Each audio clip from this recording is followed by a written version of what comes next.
1444 হিজরি সনের প্রথম মাস মুহররম মাসের আজকে দ্বিতীয় জুমা।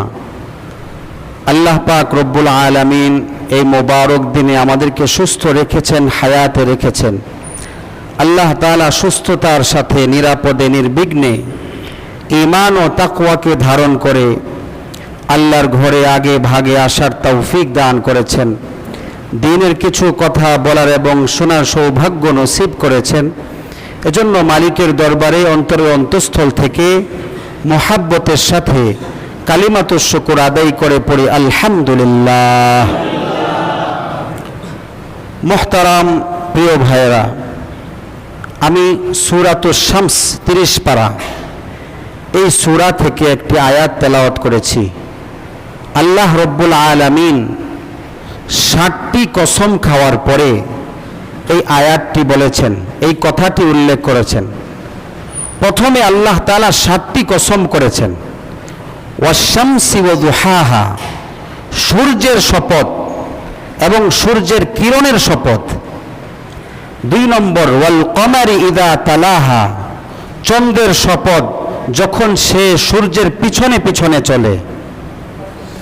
3 নম্বর ওয়ান নাহারি ইযা জাল্লাহা ওয়াল লাইলি ইযা ইয়াগশাহা, ওয়ান নাহারি ইযা জাল্লাহা। 3 নম্বর দিবসের শপথ, দিবস যখন সূর্যের আলোকে সূর্যকে আরো দীপ্তিময় করে তোলে। তারপরে ওয়াল লাইলি ইযা ইয়াগশাহা, 4 নম্বর রাতের শপথ, যখন সে দিনকে আচ্ছাদিত করে ফেলে তার অন্ধকার দ্বারা। ওয়াল লাইলি ইযা ইয়াগশাহা। এরপরে আল্লাহ শপথ করেন ওয়াল লাইলি ইযা ইয়াগশাহা ওয়াস সামাই ওয়া মা বানাহা। 5 নম্বর আকাশের শপথ এবং আকাশ যিনি সৃষ্টি করেছেন তার শপথ। এরপরে 6 নম্বর ওয়াল আরদি ওয়া মা তাহাহা, জমিনের শপথ, যিনি এই জমিনকে বিস্তৃত করেছেন, সমতল বানিয়েছেন। 6 নম্বর। 7 নম্বর শপথ ওয়া নাফসি ওয়া মা সাওয়াহা, আত্মার শপথ, প্রাণের শপথ, যিনি এই প্রাণকে সুন্দরভাবে যথাযথভাবে স্থাপন করেছেন। এই 7টা শপথ করার পরে আল্লাহ বলছেন ফাআলহামাহা ফুজুরাহা ওয়া তাকওয়াহা, মানুষের মধ্যে আমি অন্যায় কাজ করার যোগ্যতাও দিয়েছি, আবার ভালো কাজ করার, নেক কাজ করার এই যোগ্যতাও দিয়েছি, দুটোটাই দিয়েছি। তবে এই কথা বলার পর আল্লাহ বলছেন সফলকে, কদ আফলাহা মান যাক্কাহা ওয়া কদ খাবা মান দাসসাহা, অবশ্যই সফল হলো ওই ব্যক্তি যে নিজেকে পরিশুদ্ধ করে, নিজেকে পবিত্র করে, কলুষতা মুক্ত করে, সে হলো সফল। অর্থাৎ নাফরমানি থেকে বেঁচে থাকে, সকল ধরনের গুনাহ অন্যায় থেকে বেঁচে থেকে আল্লাহর হুকুম অনুযায়ী নিজেকে পরিচালিত করে, সে হলো সফল। ওয়া কদ খাবা মান দাসসাহা, আর যে নিজেকে কলুষিত করে, নিজেকে পাপ মুক্ত করতে পারে না, পাপের মতো অন্ধকার কালিমার মধ্যে নিজেকে নিমজ্জিত রাখে, সে হলো ব্যর্থ, সে বিফল।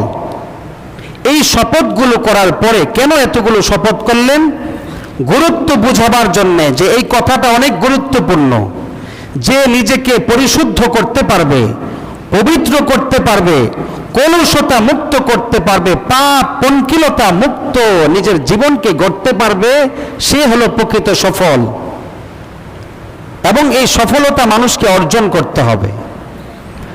আর এই সফলতা অর্জন করতে হলে একজন আল্লাহওয়ালা, একজন দিনদার, একজন বড় আলেমে দ্বীনের সোহবতে যেতে হবে। আলেমে দ্বীনের কথা শুনতে হবে।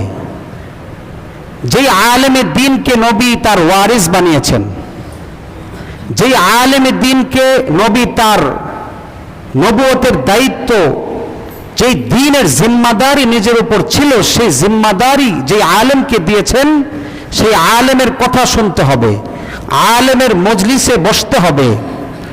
তিনি কিভাবে আমল করেন, আলেম যে দ্বীন জানেন, যে ইলম জানেন, এই ইলম অনুযায়ী তিনি কিভাবে আমল করেন সেটা সচক্ষে দেখতে হবে। এই আলেমের সোহবত অর্জন করতে হবে, তার সান্নিধ্য লাভ করতে হবে। দ্বীন হাসিলের মৌলিক ধারা হলো সোহবত, সান্নিধ্য লাভ। সান্নিধ্য লাভ ছাড়া, সোহবত ছাড়া দ্বীন অর্জন করা যায় না। কেউ যদি মনে করে কিতাব পড়েই দ্বীন অর্জন করব, সম্ভব নয়। আল্লাহ তাআলা মানুষের স্বভাবের মধ্যে এটা রেখেছেন যে মানুষ সোহবতের মাধ্যমে শিক্ষা হাসিল করবে, জাগতিক ব্যাপারেও হোক না কেন, দুনিয়ার জ্ঞানের ব্যাপারেও কেউ যদি সেই জ্ঞান অর্জন করতে যায় তাহলে একজনের সান্নিধ্য আর সোহবত লাগবে। ইঞ্জিনিয়ার হতে হলে একজন দক্ষ ইঞ্জিনিয়ারের সান্নিধ্যে তাকে থাকতে হবে। ডাক্তার হতে হলে একজন সুদক্ষ ডাক্তারের সোহবতে তাকে থাকতে হবে। একজন দক্ষ বাবুর্চি হতে হলে একজন পারদর্শী দক্ষ বাবুর্চির অধীনে কাজ করতে হবে, থাকতে হবে। এই সোহবতে থাকার পরে এরপরে গিয়ে সে দক্ষ একজন বাবুর্চি, দক্ষ ইঞ্জিনিয়ার, দক্ষ ডাক্তার হতে পারবে।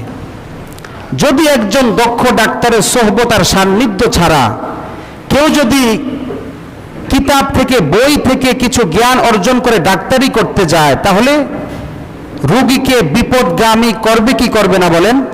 করবে। রোগীর 12টা বাজিয়ে ফেলবে। এজন্য আল্লাহ তাআলা এটা মানুষের স্বভাবের মধ্যে রেখেছেন যে মানুষ সোহবত ছাড়া কোনো কিছু অর্জন করতে পারবে না। দ্বীন এটা সর্বোচ্চ বিষয়। এই দ্বীনের জ্ঞান অর্জন করতে হলেও সোহবত লাগবে। কার সোহবত? ওয়ারিসে নবীর সোহবত লাগবে, ওয়ারিসে আম্বিয়ার সোহবত লাগবে। সোহবত এটা অনেক দামি জিনিস। এজন্য আল্লাহ পাক রব্বুল আলামিন কিতাব পাঠানোর পাশাপাশি, আসমানি কিতাব নাজিল করার পাশাপাশি রাসূল আর নবীদেরকে পাঠিয়েছেন। এই নবী এবং রাসূলরা ওই কিতাব অনুযায়ী মানুষকে শিক্ষা দিয়েছেন। কোনো কিতাব নবী ছাড়া পাঠান নাই। এমন বলেননি যে কিতাব দিয়েছি বাস এটা দেখে জ্ঞান অর্জন করো, এটা বলেন নাই। কেন? এই কিতাবটা নবী বুঝিয়ে দিতে হবে। নবী এটা প্রচার করবেন, বলবেন এবং এই কিতাব অনুযায়ী নিজে আমল করে সকলকে দেখাবেন যে এইভাবে আমল করতে হবে, এভাবে তোমাদেরকে আমল করতে হবে। এটা প্র্যাকটিক্যাল নবী দেখাবেন। এই নবীর আমল দেখে দেখে উম্মত শিখবে।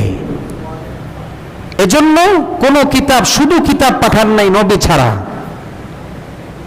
নবী ছাড়া শুধু কিতাব পাঠান নাই। কারণ নবীর সোহবত ছাড়া দ্বীন মানুষ অর্জন করতে পারবে না। এজন্য সোহবত অনেক দামি জিনিস। আমি কার সোহবত গ্রহণ করব এটা আগেই চিন্তা করতে হবে। এমন ব্যক্তির সোহবত গ্রহণ করব যিনি কোরআন হাদিসের ধারক বাহক, যিনি আল্লাহর পক্ষ থেকে যে ওহী, এই ওহীর ধারক বাহক। যদি তার সোহবত আর সান্নিধ্য লাভ করতে পারি, তার কাছে আসা যাওয়া করতে পারি, তাহলে দ্বীনের উপর আমল করার যোগ্যতা আমার হাসিল হবে। দ্বীনের আজমত আর মোহাব্বত আমার অন্তরে পয়দা হবে। যদি আমি একজন এলেমের ধারক বাহক, আলেমের সান্নিধ্যে আসা যাওয়া করি, তার কাছে আসা যাওয়া করতে থাকি, এই যে দ্বীন আল্লাহর পক্ষ থেকে এসেছে এটা এইভাবেই আমাদের কাছে পৌঁছেছে। নবীর সোহবত লাভ করেছেন সাহাবায়ে কেরাম, তারা সাহাবী হয়েছেন। সাহাবায়ে কেরামের সোহবত আবার লাভ করেছেন তাবেঈন, তারা তাবেঈন হয়েছেন। তাবেঈনের সোহবত লাভ করেছেন তাবেঈন, তারা তাবেঈন হয়েছেন। সোহবত পরম্পরায় এভাবে পর্যন্ত দ্বীন এসেছে। কেউ যদি মনে করে কোরআন নিজে নিজে পড়ে আমি দ্বীনের ব্যাপারে জেনে ফেলবো, এটা সম্ভব নয়। আল্লাহ তাআলা এই ধারা, এই সিস্টেম রাখেননি। সোহবতের মাধ্যমে দ্বীন অর্জন হবে। সাহাবায়ে কেরাম নবীর অল্প সোহবত লাভ করে অনেক দামি হয়ে গিয়েছেন। বেলাল হাবশি গোলাম একজন নবীর সোহবতের কারণে মুআজ্জিনে রাসূল হয়েছেন, রাসূলের মুআজ্জিন হয়ে গেছেন। যার পায়ের ধ্বনি আল্লাহর নবী জান্নাতে দেখেছেন, সেখানে শুনেছেন। সুবহানাল্লাহ। সাহাবায়ে কেরাম দামি হয়ে গিয়েছেন। আবু বকর নবীদের পরে সবচেয়ে শ্রেষ্ঠ হয়ে গিয়েছেন। ওমর রাদিয়াল্লাহু আনহু শ্রেষ্ঠ মানুষ হয়েছেন। উসমান রাদিয়াল্লাহু আনহু শ্রেষ্ঠ মানুষ হয়েছেন। আলী রাদিয়াল্লাহু আনহু শ্রেষ্ঠ মানুষ হয়েছেন। কেন? নবীর সান্নিধ্য আর সোহবত লাভের কারণে। এটা হলো সোহবত। সোহবতের দাম এত বেশি। সাহাবায়ে কেরামের মধ্যে আবু বকর রাদিয়াল্লাহু আনহু সর্বশ্রেষ্ঠ। উনি মুহাদ্দিস। সারা দুনিয়ার ভিতরে নবীর পরে সবচেয়ে বড় হাদিস বিশারদ কে বলেন? আবু হুরায়রা। বলেন কে? আবু হুরায়রা রাদিয়াল্লাহু আনহু। কিন্তু ওনাকে তো মুহাদ্দিসে আজম বলা হয় না, সবচেয়ে শ্রেষ্ঠ মুহাদ্দিস বলা হয় না। কি বলা হয়? সাহাবী বলা হয়। কারণ সাহাবীটাই ওনার সবচেয়ে বড় পাওয়া, ওনার সবচেয়ে বড় উপাধি সাহাবী। এটাই ওনার জন্য যথেষ্ট, অন্য কিছু দরকার নাই। নবীর সোহবত পেয়ে উনি সাহাবী হয়েছেন, ওনার মুহাদ্দিস লাগানোর দরকার নাই। আব্দুল্লাহ ইবনে আব্বাস রাদিয়াল্লাহু আনহু নবীর পরে উম্মতের মধ্যে সবচেয়ে শ্রেষ্ঠ মুফাসসির, কোরআনের জ্ঞান সবচেয়ে বেশি রাখেন, কিন্তু ওনাকে মুফাসসির আজম বলা হয় না। কেন? কারণ উনি সাহাবী। সাহাবী ওনার উপাধি, এটাই ওনার জন্য বড় অর্জন, আর কিছু দরকার নাই। তারপরে আব্দুল্লাহ ইবনে মাসউদ রাদিয়াল্লাহু আনহু এই উম্মতের মধ্যে নবীর পরে সবচেয়ে বড় মুফতি, মুফতি আজম, সবচেয়ে বড় মুফতি। কিন্তু ওনাকে তো মুফতি আজম বলা হয় না। কি বলা হয়? সাহাবী। কারণ সাহাবী ওনার সবচেয়ে বড় অর্জন, সবচেয়ে বড় উপাধি, এটা, আর কিছু দরকার নাই। সোহবতের এত দাম। হযরত ওমর ফারুক রাদিয়াল্লাহু আনহু নবীর একটু সান্নিধ্য পেয়েছেন। নবীর কাছে আসার আগে যখন আসতেছেন তখনও কাফের, তখনও মুশরিক। কিন্তু যখনই নবীর হাতে হাত মিলিয়েছেন, বায়াত গ্রহণ করেছেন, কালিমা পড়েছেন, ওনার অবস্থা একটু সান্নিধ্যের কারণে অবস্থার কত পরিবর্তন হয়েছে জানেন? কাফেরদের সামনে গিয়ে স্পষ্ট ঘোষণা করেছে যে আমি কালিমায়ে শাহাদাত পড়ছি, আশহাদু আল্লা ইলাহা ইল্লাল্লাহ ওয়া আশহাদু আন্না মুহাম্মাদান আবদুহু ওয়া রাসূলুহু। এই সাক্ষ্য আমি দিচ্ছি। কে আছো? কোন বাপের বেটা আছো? আমার সাথে আসো, লড়তে আসো। কে আছো তার মায়ের কোলকে খালি করবা? আসো। কে আছো তোমার স্ত্রীকে বিধবা করবা? পারলে আমার সাথে মোকাবেলা করতে আসো। হ্যাঁ, আক্রমণ এসেছে। ওনার ভরসা আল্লাহর উপর এতটাই বেড়েছে, একা পুরা দলকে মোকাবেলা করেছেন ওমর রাদিয়াল্লাহু আনহু। সুবহানাল্লাহ। একটু রাসূলের সোহবতের কারণে তার ভিতরে কত পরিবর্তন। যেই ওমর নবীর কল্যাণ আনতে যায়, কল্যাণ আনতে যায়, নবীর সোহবতের দ্বারা তারা এত দামি হয়েছেন। ওমরে ফারুক আবু বকরের পরেই তো, তাই না? আবু বকর রাদিয়াল্লাহু আনহুর পরেই তো তার অবস্থান। আমাদের রাসূল আকরাম সাল্লাল্লাহু আলাইহি ওয়াসাল্লামের অনেক মুআজিজা ছিল। আঙ্গুলের ইশারায় চাঁদ দ্বিখণ্ডিত হয়ে গেছে। কঙ্কর তাসবিহ পাঠ করেছে নবীজিকে দেখে। পাথর সাক্ষী দিয়েছে আপনি আল্লাহর রাসূল। গাছ নবীকে ছায়া দিয়েছে। আপনার মরা খেজুর বৃক্ষ মৃত, মরে গেছে, নবীকে দেখে ক্রন্দন শুরু করেছে। যেটার উপর নবীজি, যেই মরা বৃক্ষ যেটার মধ্যে নবীজি হেলান দিয়ে খুতবা পাঠ করতেন, সেটা ছেড়ে যখন নতুন মিম্বর বানানো হয়েছে, এই মরা বৃক্ষকে যখন নবীজি ছেড়ে দিবেন, সে যখন বুঝতে পারল, তো সে ক্রন্দন শুরু করেছে। চিন্তা করুন, একটা মরা বৃক্ষ, সে কান্নাকাটি শুরু করে দিয়েছে। এটা নবীর মুআজিজা না? এভাবে অসংখ্য মুআজিজা আছে। তবে এক একটা সাহাবীও নবীজির মুআজিজা, এক একটা সাহাবীও নবীর কি মুআজিজা। কেন? কারণ এই মানুষগুলা জাহিলিয়াতের যুগের বর্বর মানুষ ছিল। নবীর সোহবতে কঠিন দিলওয়ালা মানুষ, যাদের দিলগুলো একেবারে কঠিন শক্ত ছিল, নবীর সোহবতে তাদের দিলগুলো নরম হয়ে গিয়েছে। সুবহানাল্লাহ। তাহলে এক একটা সাহাবী, এটা এক একটা সাহাবী নবীর মুআজিজা কিনা বলেন? নবীর মুআজিজা। এটা কি কিসের বরকতে হয়েছে? নবীর সোহবতের বরকতে, নবীর কাছে আসার বরকতে। এজন্য নেক লোকের সোহবত, আলেমে দ্বীনের সোহবত, এটা অনেক দামি জিনিস। আল্লাহর নবী বলেন, আল উলামা ওয়ারাসাতুল আম্বিয়া, উলামায়ে কেরাম নবীদের ওয়ারিস, নবীদের উত্তরাধিকার তারা অর্জন করেছে, মালের না। নবী যেই দায়িত্ব আর যেই দিন নিয়ে দুনিয়াতে এসেছেন, সেই দিনের পূর্ণ দায়িত্ব কাদেরকে দেওয়া হয়েছে? উলামায়ে কেরামকে। এজন্য সেই দায়িত্ব আদায় করতে হবে আলেমদেরকে, আর সেই দায়িত্ব বুঝে নিতে হবে উম্মতকে। উম্মত কাদের কাছ থেকে দিন শিখবে? উলামায়ে কেরামের কাছ থেকে। তাদের কাছে যেতে হবে, এটাই আল্লাহর নিয়ম। এমন নয় যে কিতাব পড়ে পড়ে আমি দিন অর্জন করব না, তাদের কাছে এসে কথা শুনে, তাদের কাছ থেকে মাসআলা শুনে, কোরআনের বাণী শুনে, দ্বীনের বাণী শুনে দিন অর্জন করতে হবে। আল্লাহ বলেন, ইয়া আইয়ুহাল্লাযীনা আমানুত্তাকুল্লাহ ওয়া কুনু মা'আস সাদিকিন। হে মুমিনরা, আল্লাহকে ভয় করো আর সাদিকিনদের সাথে থাকো, যারা দ্বীনের জ্ঞান অর্জন করে এক একজন আল্লাহর পথের দিকে চলছে, জান্নাতের রাস্তার দিকে চলছে। এই সমস্ত লোকদের সংস্পর্শ লাভ করো, তাদের সাথে থাকো। এই সমস্ত নেক লোকদের সাথে থাকা, দ্বীনের ধারক বাহকদের থাকার বরকত অনেক, এর উপকারিতা অনেক বেশি। আপনারা আসহাবে কাহাফের ঘটনা জানেন, শুনেছেন। 15 পারায় আল্লাহ তাআলা একটা সূরা নাজিল করেছেন, সূরাতুল কাহাফ। স্পেনের 250 খ্রিস্টাব্দে স্পেনের বাদশাহ, সে ছিল জালেম, মূর্তি পূজক, মুশরিক, জালেম ছিল।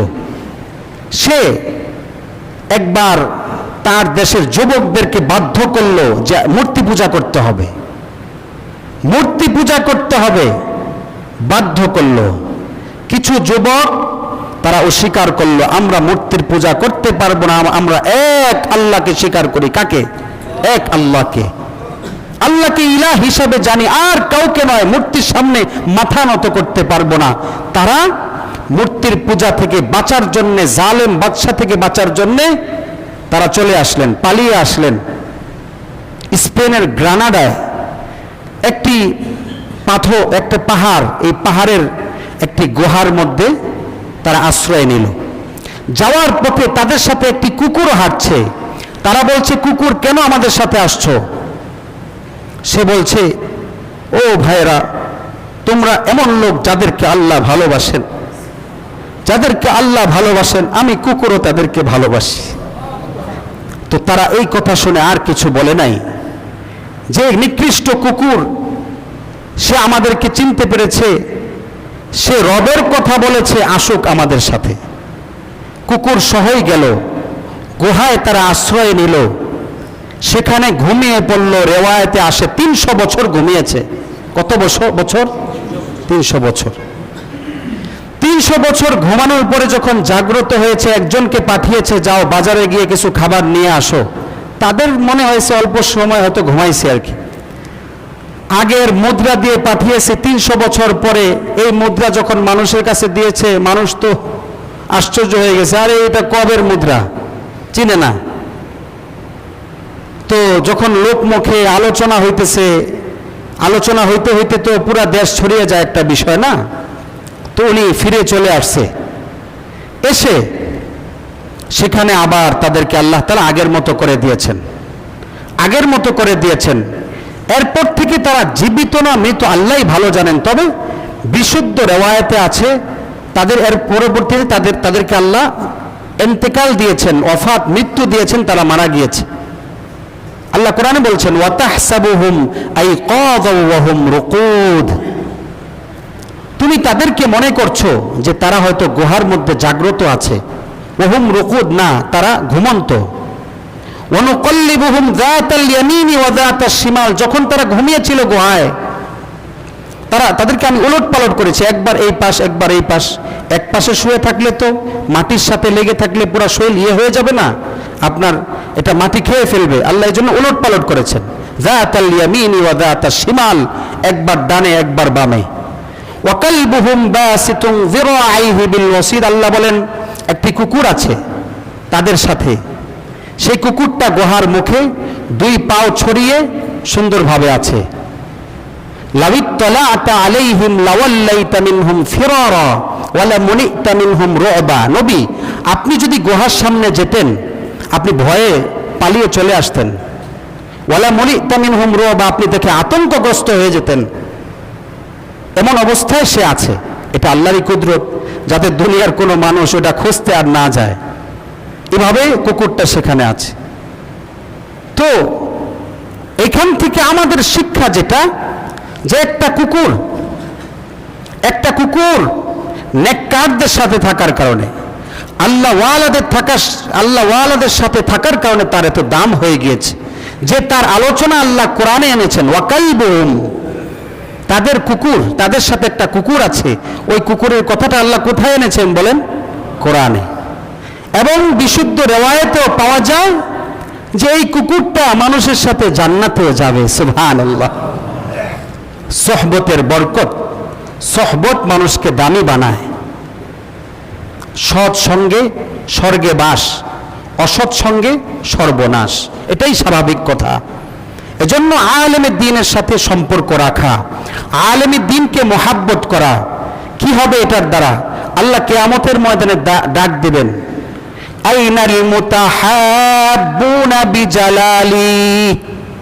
ওই সমস্ত মানুষরা কোথায় যারা দ্বীনের খাতিরে আমার জন্য একে অপরকে মহাব্বত করতা, আলেমে দ্বীনকে মহাব্বত করতা, নবীর ওয়ারিসদেরকে মহাব্বত করতা? কোথায় তোমরা?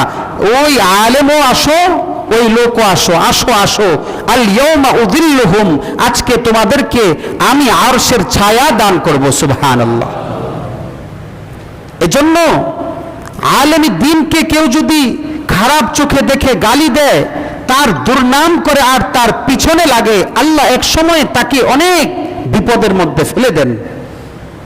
কারণ সে কার ওয়ারিস? নবীর ওয়ারিস। সূরা ফাতিহার মধ্যে আমরা দোয়া করি, ইহদিনাস সিরাতাল মুস্তাকিম, দোয়া করি না? আল্লাহ আমাদেরকে সিরাতে মুস্তাকিমের পথ দেখান, সরল সঠিক পথ দেখান। সরল সঠিক পথ কি? তাফসীরের কিতাব খুলে দেখুন, সেটা হলো জান্নাতের পথ। কি পথ? এই জান্নাতের পথ, সরল সঠিক পথের ব্যাখ্যা হলো জান্নাতের পথ। এই জান্নাতের পথ পাওয়ার জন্য আল্লাহ রব্বুল আলামিন দুটা পদ্ধতি রেখেছেন। কয়টা? জান্নাতের পথ লাভের জন্য, জান্নাতের পথে চলার জন্য আল্লাহ তাআলা কয়টা পথ রেখেছেন বলেন? দুইটা। একটা হলো কিতাবুল্লাহ, আরেকটা হলো রিজালুল্লাহ।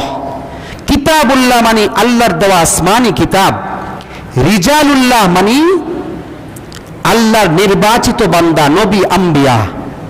কথা বুঝেছেন? কিতাবুল্লাহ মানে আল্লাহর দেওয়া আসমানি কিতাব, রিজালুল্লাহ মানে আল্লাহর নির্বাচিত বান্দা। এই দুইটা জিনিসকে ধরে ধরে মানুষ কোথায় যাবে? জান্নাতের দিকে যাবে। জান্নাত লাভের এই দুইটা হলো মাধ্যম। কিন্তু আপনাদের কাছে প্রশ্ন, আপনারা জানেন যে কিতাবুল্লাহ, আল্লাহর দেওয়া আসমানি কিতাবের সংখ্যা বেশি নাকি আল্লাহর পাঠানো নবী রাসূলদের সংখ্যা বেশি? বলুন তো। নবী রাসূলদের সংখ্যা বেশি। অনেক নবী রাসূল এমন আছেন যাদেরকে আল্লাহ আলাদা কোনো আসমানি কিতাব দেন নাই, বরং আগের নবীর যে আসমানি কিতাব ছিল সেটাই প্রচার করেছেন, সেটার উপরেই আমল করেছেন, মানুষকে শিখিয়েছেন। আলাদা আসমানি কিতাব দেন নাই। কোন কোন রিওয়ায়াতে পাওয়া যায় যে আসমানি কিতাব 100-র উপরে, আবার কোন কোন রিওয়ায়াতে পাওয়া যায় 313টা। যাই হোক, নবী রাসূল কতজন? লক্ষাধিক নয়, তাহলে কত কম? অনেক নবী রাসূল এমন ছিলেন যারা আগের নবীর আসমানি কিতাব সেটাই প্রচার করেছে, আলাদা আসমানি কিতাব নয়। তাহলে কেন নবী রাসূলদের সংখ্যা বেশি?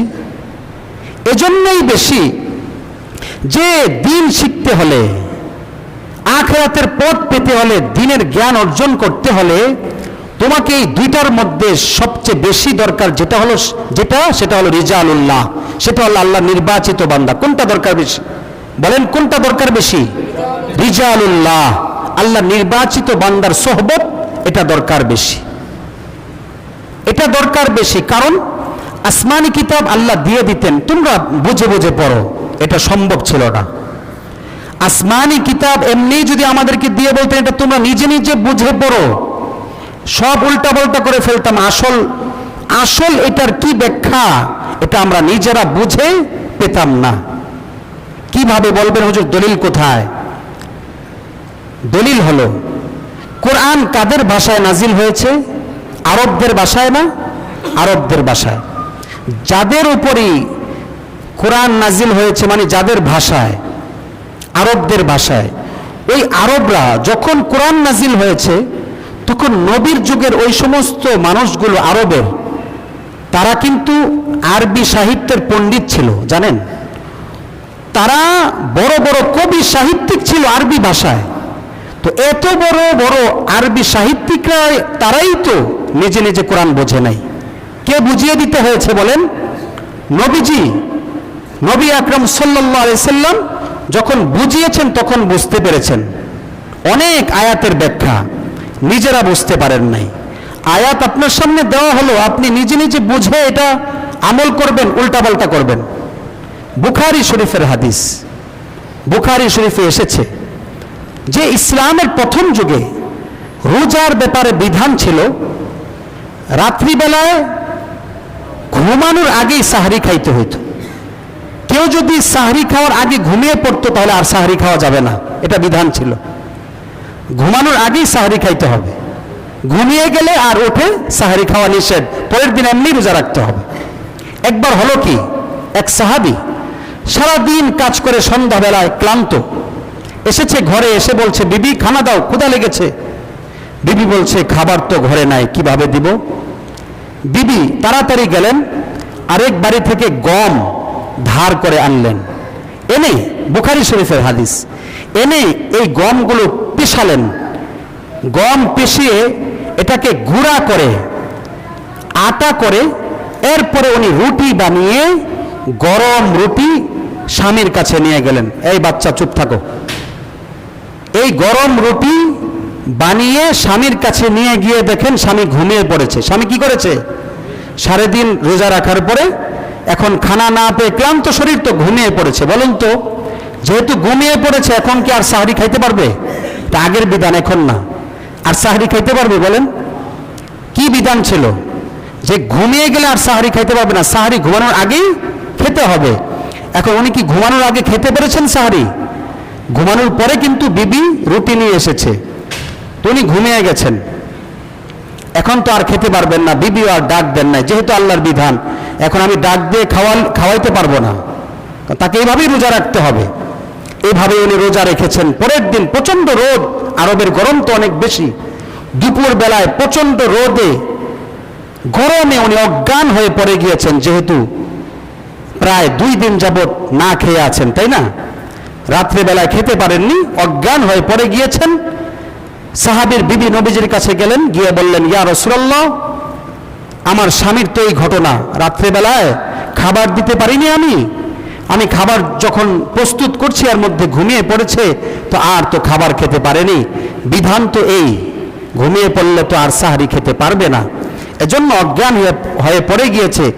এই ঘটনা যখন রাসূলের সামনে সাহাবী বলছেন, সাহাবীর স্ত্রী বলছেন, আল্লাহ তাআলা জিব্রাইলকে নাজিল করে আয়াত পাঠালেন, সূরা বাকারার একটা বড় আয়াত, উহিল্লা লাকুম লাইলাতাস সিয়ামির রাফাসু ইলা নিসাইকুম, এটার এক ভাগে আছে কুলু ওয়াশরাবু হাত্তা ইয়াতাবায়্যানা লাকুমুল খাইতুল আবিয়াদু মিনাল খাইতিল আসওয়াদি মিনাল ফাজর। এখন থেকে বিধান হলো তোমরা খাও, পান করো। কখন পর্যন্ত? হাত্তা ইয়াতাবায়্যানা লাকুমুল খাইতুল আবিয়াদু মিনাল খাইতিল আসওয়াদি মিনাল ফাজর। সাদা সুতা এবং কালো সুতা দুইটার মাঝে পার্থক্য করার আগ পর্যন্ত খাইবা। কথা বুঝবেন? এটা শাব্দিক অর্থ, কিন্তু এটা সাদা সুতা আর কালো সুতা দুইটার মধ্যে পার্থক্য করার আগ পর্যন্ত খাবে। এখন এটা তো আয়াতের শাব্দিক অর্থ, তাই না? যত বড় আরবি সাহিত্যিকই হোক সে তো তর্জমা এটাই করবে। সাহাবী করছে কি, ঘরে গিয়ে সে তো অনেক খুশি, আল্লাহ বিধান সহজ করেছে, যা খাইতে থাকি। খায়, বিবির সাথে গল্প করে, আর একটু পরে পরে সাদা একটা সুতা কালো একটা সুতা বালিশের নিচে রেখেছে, একটু পরে পরে দেখা যায় কিনা। আচ্ছা বলেন তো, অন্ধকারে বোঝা যাবে? সাদা সুতা কালো সুতা অন্ধকারে বোঝা যাবে? লাইট যদি জ্বালিয়ে দেন তাহলে তো বোঝা যাবে, সেটা না। লাইট জ্বালিয়ে না, অন্ধকারে দেখতে হবে। দেখতেছে না, বোঝা যায় না। সারা রাত এইভাবে চলছে, বিবির সাথে গল্প করে, উনি খুশি, একটু পরে পরে খাচ্ছে, আবার একটু পরে পরে দেখে না সাদা সুতা কালো সুতা তো পার্থক্য নির্ণয় করা যায় না। আর এভাবে রাত শেষ হয়ে যাচ্ছে। আরব দেশে তো তখন মাটির ঘর ছিল, আর জ্বালানা ছোট ছোট ছিল, তো জানালাও বন্ধ, বাহির থেকে আলো আসবে কোথা থেকে? দেখা গেল সারা রাত শেষ হয়ে ফজরও শেষ হয়ে গেছে, কালো সুতা আর সাদা সুতা কি করতে পারে না? পার্থক্য নির্ণয় করতে পারে না। এইভাবেই রাত শেষ। পরে দেখে জানালা খোলে, হায় হায়, দিন শুরু হয়ে গেছে। উনি তাড়াতাড়ি রসুলের কাছে গেলেন, ইয়া রাসূলুল্লাহ, আমি তো আল্লাহ তাআলা না কালকে আয়াত নাযিল করলেন যে সাদা সুতা আর কালো সুতা পার্থক্য করার আগ পর্যন্ত খাওয়া যাবে, কই পার্থক্যই তো করতে পারলাম না। সাদা সুতা আর কালো সুতা যখন বোঝা যাবে যে এটা কালো সুতা এটা সাদা সুতা, বুঝারই তো কোনো উপায় আমি পাই নাই। তখন নবীজি হেসে ফেললেন। হাসার সাথে সাথে এইভাবে হাসলেন যে ভিতরের দাঁতও দেখা গেল, নাওয়াজিজু, ভিতরের দাঁত পর্যন্ত দেখা গেল। নবীজি বললেন, ও সাহাবী, তুমি বুঝো নাই, আয়াতের মর্ম বুঝো নাই। আল্লাহ তাআলা বলেছেন যে রাত্রিবেলায় তো পূর্ব আকাশ কালো হয়ে থাকে, ওই কালো আভাটাকে আল্লাহ তাআলা কালো সুতা বুঝিয়েছেন। আর সকালে সুবহে সাদিকের সময় যখন পূর্ব আকাশ সাদা হয়ে ওঠে, ওইটাকে আল্লাহ তাআলা বুঝিয়েছেন সাদা সুতা। তো কালো সুতা থেকে সাদা সুতা নির্ণয় করার আগ পর্যন্ত খাইতে হবে, এটার অর্থ হলো সুবহে সাদিকের আগ পর্যন্ত খেতে পারবে। এই হুকুম আল্লাহ জারি করেছেন। তুমি বুঝো না আয়াতের অর্থ, এখন থেকে বুঝে নাও। তো সাহাবায়ে কেরাম, এটা একটা ঘটনা বললাম, অনেক আয়াত নাজিল হওয়ার পরে ওনারা নিজে নিজে এটার মর্ম বোঝেন নাই। কে বুঝিয়ে দিয়েছেন? আল্লাহর নবী রাসূল। এজন্যই আল্লাহ আসমানি কিতাব বেশি নয়, বরং বেশি দুনিয়াতে পাঠিয়েছেন কাদেরকে? আল্লাহর নির্বাচিত বান্দা নবী রাসূলদেরকে পাঠিয়েছেন। এজন্য রিজালুল্লাহর সোহবত দরকার। আমরা অনেকে মনে করি ওয়ালাকাদ ইয়াসসারনাল কুরআনা লিযিকরি ফাহাল মিন মুদ্দাকির, কুরআন আল্লাহ সহজ করেছেন, নিজে নিজে বুঝবো, নিজে নিজে তর্জমা পড়বো, এটা ব্যাখ্যা জানবো, এত সহজ নয়। নবী সাহাবায়ে কেরামকে, ওনারা আবার তাবিঈনদেরকে, তাবিঈনরা তাবিঈনকে, এইভাবে যে শিক্ষা এসেছে এখন পর্যন্ত উলামায়ে কেরাম এই কোরআন হাদিসের ইলম শিখেছেন, তাদের থেকেই শিখতে হবে। নিজে নিজে শিখবেন তো কোনটা শিখবেন? আলেম যেটা বলবে এটা শিখেন, এটা শিখেন, এটা শিখেন, তো ওইটা অনুযায়ী আপনি শিখবেন। নিজের পক্ষ থেকে দ্বীন শিখতে গেলে উল্টাপাল্টা ব্যাখ্যা জানা হবে। আল্লাহ তাআলা এরপরে কি বলছেন? ইহদিনাস সিরাতাল মুস্তাকিম, সরল সঠিক পথের, আয় আল্লাহ আমাকে সরল সঠিক পথের দিশা দেখান। সিরাতাল্লাযীনা আন'আমতা আলাইহিম, ওই সমস্ত লোকদের পথ যাদেরকে আপনি পুরস্কৃত করেছেন। এখানে আল্লাহ তাআলা ওই সমস্ত লোকদের পথ বলেছেন। এখানে আল্লাহ লোকের কথা বলেন নাই, রিজালুল্লাহর কথা বলেছেন, যে রিজালুল্লাহর পথের পথ দেখান। যেই সমস্ত লোকেরা, যেই সমস্ত আপনার নির্বাচিত বান্দারা আপনার দ্বীন শিখে, দ্বীন মেনে জান্নাতের দিকে ছুটেছে, জান্নাতের পথের দিকে ছুটেছে, আল্লাহ সেই পথ দেখান। তাদের সাথে সাথে তাদের থেকে দ্বীন আহরণ করে আমরা যেন তাদের সাথে জান্নাতে যেতে পারি। সুবহানাল্লাহ। এজন্য আলেমের সোহবত দরকার, এজন্য আলেমের আলোচনা শোনা দরকার, এজন্য আলেমের কাছে যাওয়া দরকার। আলেমের মজলিসে, ওয়াজে আপনি যত বেশি শুনবেন তত বেশি ফায়দা হবে। আল্লাহ তাআলা বলেন, ওয়াযাক্কির ফাইন্না যিকরা তানফাউল মুমিনিন। নবী, আপনি উপদেশ দিতে থাকুন, আপনি কোরআনের কথা বলতে থাকুন, আপনি আমার দেওয়া এই বাণী ওহী মানুষের কাছে বলতে থাকুন। এটা মুমিনদের উপকার করতে থাকবে। সুবহানাল্লাহ। আলেমের 5 মিনিটের একটা মজলিস, 5 মিনিটের একটা মজলিসের দাম কম নয়। নবীজি একবার মসজিদে নববীতে প্রবেশ করলেন, দেখলেন 2টা গ্রুপ, একটা গ্রুপ জিকিরে লিপ্ত আছে, আরেকটা গ্রুপ যেখানে কোরআন শিক্ষা দেওয়া হচ্ছে, কোরআনের বাণী হাদিস শেখানো হচ্ছে। নবী বলছেন দুইটাই ভালো, 2টা জামাতই উত্তম, তবে আমি বলি এই 2টা জামাতের মধ্যেও তো আবার শ্রেষ্ঠ আছে। এই 2টা জামাতের মধ্যে শ্রেষ্ঠ হলো যেই জামাতে কোরআন শিক্ষা দেওয়া হচ্ছে, যেই জামাতে হাদিসের বাণী শিক্ষা দেওয়া হচ্ছে। সুবহানাল্লাহ। এজন্য এটার দাম বেশি। আপনি যদি আলেমে দ্বীনের মজলিসে যান, তাফসিরে রুহুল মাআনিতে সূরা বাকারার একটা আয়াত আছে, ওয়াল্লামা আদামাল আসমা কুল্লাহা, একটা আয়াত আছে। এই আয়াতের অধীনে তাফসিরে রুহুল মাআনি, তাফসিরে রুহুল মাআনি নয়, তাফসিরে কাবীর, এটা অনেক জগৎ বিখ্যাত একটা তাফসির। এই আয়াতের অধীনে ইমাম রাজি রহিমাহুল্লাহ একটা ঘটনা এনেছেন, একটা কথা এনেছেন ফকি আবুল লাইসের। ফকি আবুল লাইস উনি বিশ্বমানের একজন বড় ফকিহ ছিলেন। ওনার একটা কথা সেখানে এনেছেন। উনি এনেছেন যে ফকি আবুল লাইস বলেছেন যে কোনো একটা ব্যক্তি যদি আলেমের মজলিসে যায়, মাহফিলে যায়, তাহলে সে যদি আলেমের কথা নাও বোঝে তবুও তার ফায়দা হবে, 7টা ফায়দা হবে। যদি আলেমের কথা নাও বোঝে, বুঝলে তো বোঝার লাভ, বোঝে আমল করবে আমলের লাভ, আরেকজনকে এই কথার দাওয়াত দিবে সেটার লাভ, ওই দাওয়াত দেওয়ার পরে সে যে আমল করবে সেটার সব আবার সে পাবে, এটার লাভ। যদি নাও বোঝে আলেমের কথা, ধরেন আলেম অনেক উচ্চাঙ্গের বাক্য ব্যবহার করছে, বোঝা যায় না, অথবা আলেম বৃদ্ধ, তার কথাটা স্পষ্ট না, বোঝা যায় না, বোঝা না গেলেও সেখানে বসলে কি লাভ? বলে যখন ওই আলেমের মজলিসে যাবে, ওই মাহফিলে যখন সে রওনা হবে, আল্লাহর পক্ষ থেকে তার উপর রহমত নাজিল হতে থাকবে। সুবহান।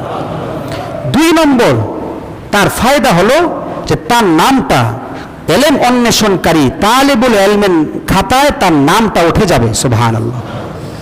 3 নম্বর তার ফায়দা হলো যে সে যে মজলিসে বসে থাকবে, যতক্ষণ বসে থাকবে তার আমল নামায় নেকি লেখা হইতে থাকবে, যতক্ষণ বসে থাকবে তার আমল নামা থেকে আল্লাহ তাআলা গুনাহ থাকলে সেই গুনাহ মাফ করতে থাকবেন। সুবহানাল্লাহ। আরো ফায়দা কি? আরো ফায়দা হলো এই যে রহমতে, এই যে মজলিসে বসবে, এখানে আল্লাহর রহমত নাজিল হতে থাকবে, এই রহমত সে পেতে থাকবে। সুবহানাল্লাহ। এইভাবে সে যদি আলেমের কথা না বোঝে, না বুঝলে অন্তরে একটা ব্যথা আসবে, আরে আলেমের কথাটা বুঝতেছি না, বোঝার চেষ্টা করতেছি, অন্তর ভাঙবে না? অন্তরের মধ্যে যে একটা ব্যথা তৈরি হবে, আল্লাহ বলেন এই ব্যথিত দিলের সাথে আমি আল্লাহ আছি। সুবহানাল্লাহ। 7 নম্বর ফায়দা হলো আলেমের দ্বীনের কাছে গেলে আলেমের প্রতি একটা মহাব্বত তৈরি হবে। বলে এই মহাব্বত তৈরিটা কিয়ামত পর্যন্ত থাকবে। এই মহাব্বতের কারণে, এই মহাব্বতের কারণে এটা তার আজীবনের জন্য ফায়দা বয়ে আনবে। সুবহানাল্লাহ। এজন্য আমরা আলেমে দ্বীনের মজলিসে আসবো। ভাই, এটা আমার কথা নয়, এটা নবীজি এটাই আমাদেরকে দিয়ে গেছেন। আলেম, তার আলেম নবীর দায়িত্ব, নবীর যে জিম্মাদারি ছিল, সেটা যে দিন নিয়ে এসেছিলেন সেটা প্রচার করবেন আর মানুষ সেটা শুনবেন। এজন্য আমরা এই মজলিসকে গুরুত্ব দিব তো ইনশাআল্লাহ। আল্লাহ তাআলা আমল করার তৌফিক দান করেন। আজকে আমাদের মসজিদে ইসলাহি মাহফিল আছে। মাগরিবের পরে একজন বড় আলেম বয়ান করবেন, মুফতি মহিউদ্দিন মাসুম। এশার পরে একজন বয়ান করবেন, মুফতি কিফায়াতুল্লাহ আজহারি। ওনারা বড় বড় আলেম আলোচনা করবেন। এটাকে আপনারা গনিমত মনে করে চলে আসবেন, অংশগ্রহণ করবেন তো ইনশাআল্লাহ। আল্লাহ তাআলা আসার তৌফিক দান করেন। নাম দিয়েছি ইসলাহি মাহফিল। বলবেন ইসলাহি, এটার একটু ব্যাখ্যা করা দরকার। ইসলাহ শব্দটা কোরআনে আছে। আল্লাহ বলেন ইয়া আইয়ুহাল্লাযীনা আমানুত্তাকুল্লাহ ওয়া কুলু কাওলান সাদীদা। হে মুমিনরা, আল্লাহকে ভয় করো আর সত্য কথা বলো। সত্য কথা বললে ইউসলিহ লাকুম আমালাকুম, আল্লাহ তোমাদের আমলগুলো শুদ্ধ করে দিবেন, আমলগুলো সঠিক এবং পরিশুদ্ধ করবেন, আমল সঠিক করে দিবেন। ওই ইউসলিহু থেকে ইসলাহ, ইসলাহ থেকে ইউসলিহু। ইসলাহি মানে আমাদের জীবনকে যেন আমরা পরিশুদ্ধ করতে পারি, সংশোধন করতে পারি। কোরআনে এই শব্দ আছে ইসলাহি মাহফিল, এটার প্রতিশব্দও আছে কদ আফলাহা মান তাযাক্কা। ওই ব্যক্তি সফল যে নিজেকে পরিশুদ্ধ করবে, পবিত্র করবে, গুনাহ মুক্ত করবে, আল্লাহমুখী করবে। এজন্য ইসলাহি মাহফিল মানে এমন মাহফিল যেখানে এমন কথা আলোচনা হবে যার মাধ্যমে আমরা আমাদের জীবনকে পরিশুদ্ধ করতে পারবো, পবিত্র করতে পারবো। আল্লাহ তাআলা আমাদের মাহফিলকে সফল এবং সাফল্য মণ্ডিত করুন, বলুন আমিন। সকলে অংশগ্রহণ করবেন ইনশাআল্লাহ।